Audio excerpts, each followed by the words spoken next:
Yo YouTube, what's good? It's your boy Kari here, back again with another video. So today I'm very excited, guys, to bring you my new motorcycle. I'm gonna talk to you about it, and at the end we're gonna go on a little drive through traffic in Colombia. So I had this motorcycle so far for about a week and a day, so I've been getting to know her, getting to know what she's all about, what she can do, and it's been great. So guys, as you can see here, this is an XTZ 250. It's by Yamaha. I paid right around $5,000 US for this motorcycle. And for me, it's the perfect motorcycle for Colombia, right? So it's a dual proposito. Let me go to the back so you can see it. It's a dual proposito, so that means that it is good for the street and it's good for off-road as well. And it's also the perfect height for me. Since I'm 6'1", I can touch the ground while I'm on the motorcycle. So let's go over a few of the technical details of this motorcycle. All right guys, so the displacement on this motorcycle is 249 cc. All right, so that's the engine, and that's how big the engine is, right? It weighs 152 kilograms. The maximum horsepower on this bike is 20.4 horsepower, and it features a 4-stroke engine that's air-cooled. It's not a two-stroke, and it doesn't have a carburetor, so it's going to be good at different altitudes, right? So if you take this on a mountain really high up, it should be just fine. It's not going to need to be adjusted. So the height to the seat is 875 millimeters. It has an electric start, guys. Yes, that's right, an electric start. It has that. The fuel tank, guys, is 14 liters. So pretty big full tank for this old bike. And it has 5 gears. So it's a 5-speed bike with 5 gears that you can shift through. And those are the main technical details of this motorcycle. Now, I'm gonna hop on it and show you kind of the height that it sits at for me. Alright, and let me just put the key in there because it's locked. This bike has a locking mechanism, which means you cannot turn the handlebars past this point without the key in it. So once I put the key in there, see it turns all the way. I'll put the kickstand up. Okay, so now I got the key in the ignition started, and you can see that this bike, I can touch the ground pretty easily with this bike. Go up, this would be the brake right here, the back brake, and this is the front brake. Got the clutch, normal as every other motorcycle, right? But for me, it's just the perfect positioning. It has a nice dual level seat, so if you have a passenger, you know, you just kick the foot pegs out and you're good to go. This is a muffler right here. It's covered with the plastic piece so that no one gets burned. And so I'm gonna go ahead and start her up, and let's take a listen. We'll put her in neutral.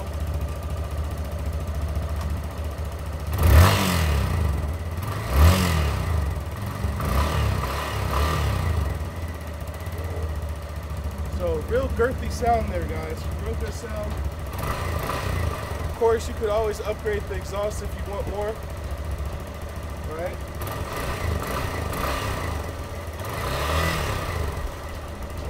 So, how about let's do this? I'll do a small little takeoff and I'll come back to the same spot.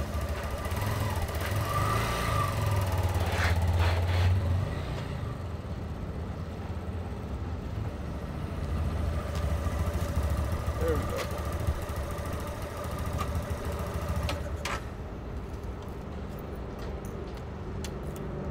So guys, those are the main features of this bike. Now let me give you a look at 2 of the changes that I've already made to this bike in the first week. They're really based around protection, but I think they look good as well. So let's take a look. So the first modification that I've made is going to be this protection piece right here that says FP on it.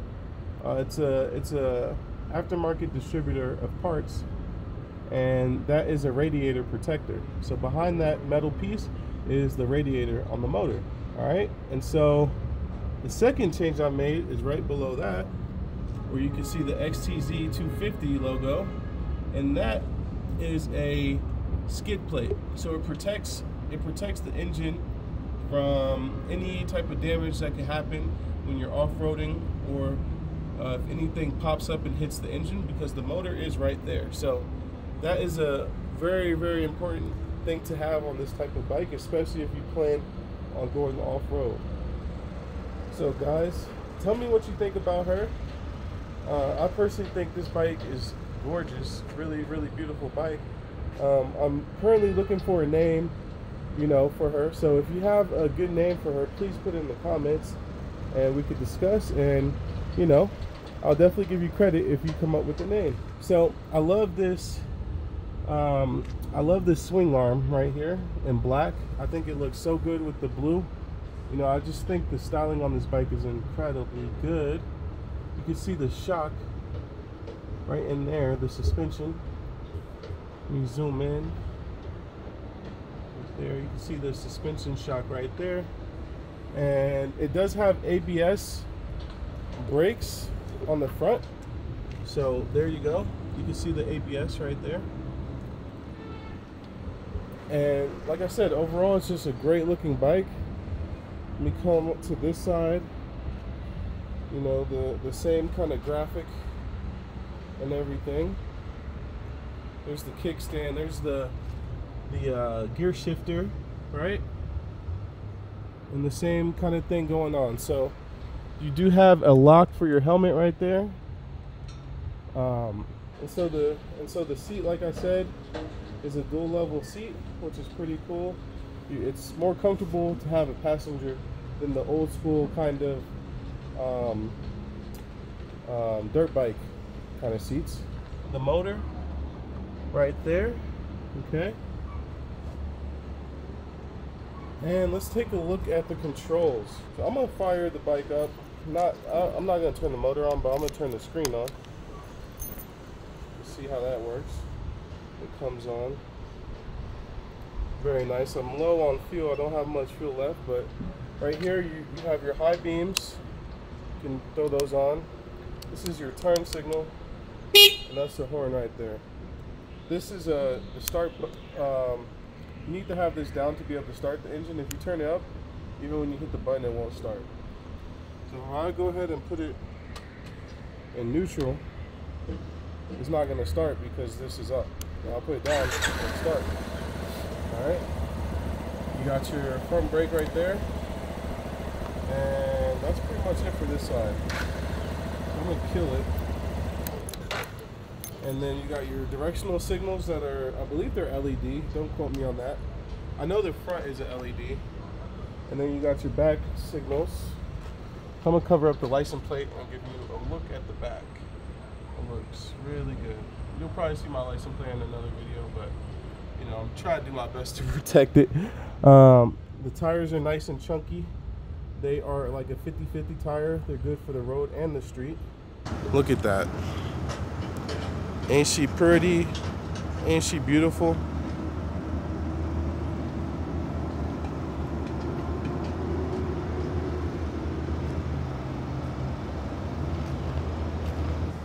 Check out that key ring.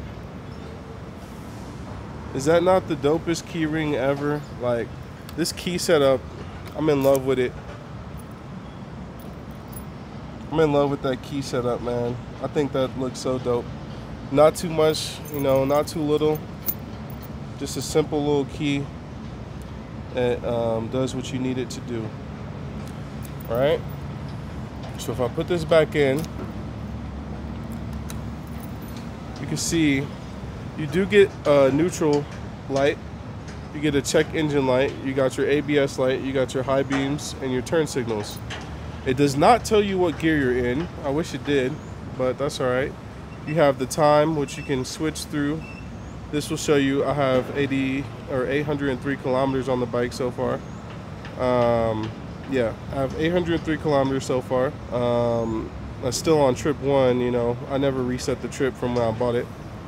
This will give you like your average, consumption, and this will be the same thing but over a longer period of time. And then back to your time, guys. So it's pretty simple. Over here you have your clutch. This is the gas tank, which I love because it is key operated and it is not a detachable one, so it stays on there when you open it. You don't have to fiddle around with it and lose it or anything. All right, guys, so that was a detailed breakdown of the bike. Now it's time to get out on the road. Let's do it. All right, so welcome to my first moto vlog ever. We are now on the street in the Yamaha XTZ 250. So I am driving through Bejo right now in this clip and on my way into Medellin. So first off, as you can see, the motorcycle has a little bit of speed to it. I am getting around traffic, and if you're a fan of lane splitting, you're gonna love this channel and love these moto vlogs, because here in Colombia, that's a way of life.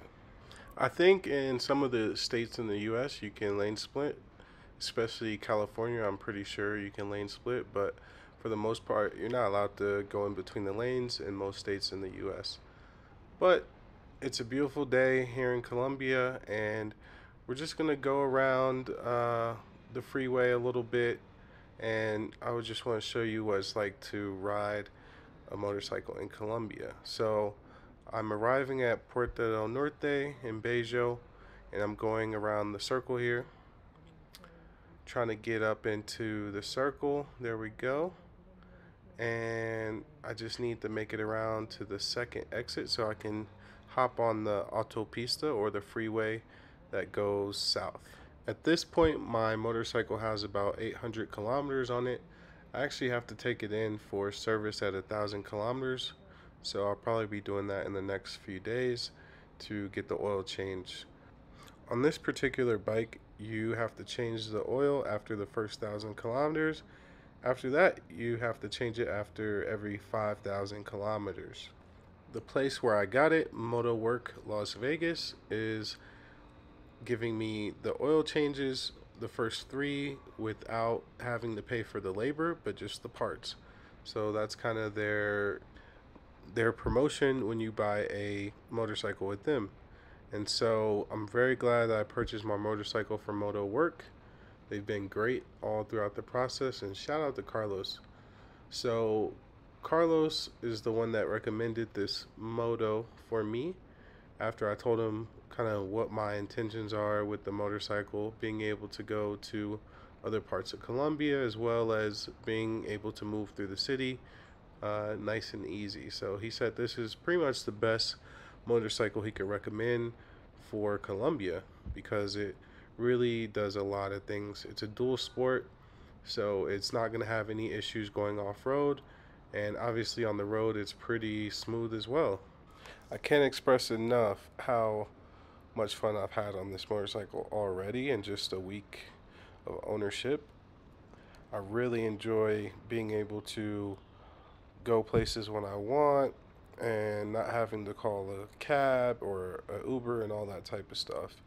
So it really does make Colombia a different experience when you purchase a motorcycle and or a car.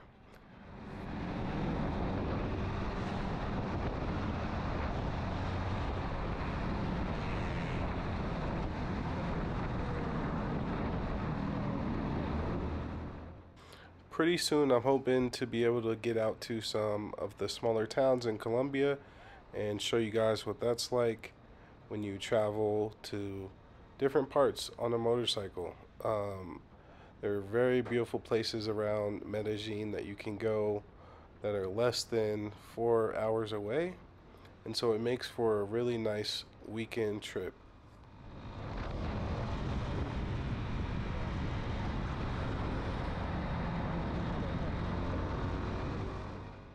One thing to take note of when it comes to owning a car and or motorcycle in Colombia, in most of the major cities, they have this regulation called Pico y Placa, and what that means is you can only drive your car or moto on certain days. So depending on the number in your license plates determines what days you can drive your motorcycle, in my case. So I actually forgot about my first peak weight block a day, and so I drove around the city um, on the day that I wasn't supposed to, so I'm pretty sure I'll be getting a ticket in the mail for that.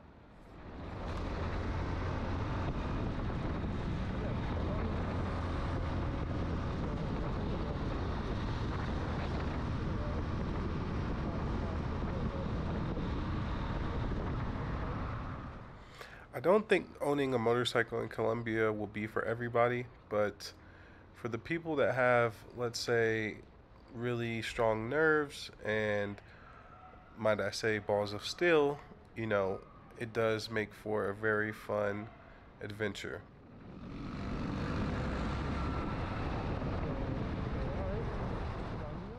I think you will find that, for the most part, most of the cars on the road are, cognizant that motorcycles are around. And sometimes you really have to watch out for the other motorcyclists because they can be very aggressive in their driving as well, not just the cars. But there are the occasional drivers in a car that are either not paying attention or just don't care to give motorcycles enough space to move around. So you definitely have to watch out for that and take precautions and look ahead of you as well as behind you. So having your mirrors adjusted to the right position will be very important when driving around in Colombia.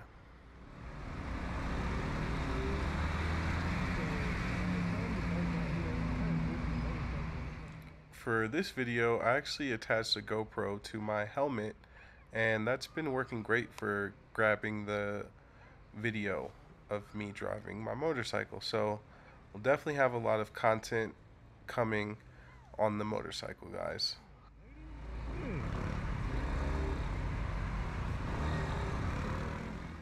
Driving a motorcycle here in Colombia does require a bit of patience because you will see some drivers that are not as adventurous or willing to get into the middle lanes and pass people, so you might have to wait behind a few people, but that's okay. Sometimes people are on their phones, especially the cars. I personally don't know of any gringos that motovlog here in Colombia. Maybe I've missed it, but I might be one of the first ones to actually buy a motorcycle and start motovlogging here in Colombia. So I'm really excited to bring you guys this type of content. I think as we really get into this, you'll see some different parts of Colombia, especially of Medellin and surrounding areas. So stick with your boy, Kari.HQ. Like, comment, and subscribe to the channel. And let me know your thoughts about driving a motorcycle in Colombia. Is it something that you would consider doing? Is it something that you are scared to do? I'm just very curious to get you guys' opinion about owning and driving a motorcycle in Colombia. And with that, I'm going to go ahead and close this video out. Hit me up on Instagram at Kari.HQ if you have any questions about motorcycle ownership or anything related to the motorcycle here in Colombia, and we can definitely set up a consultation.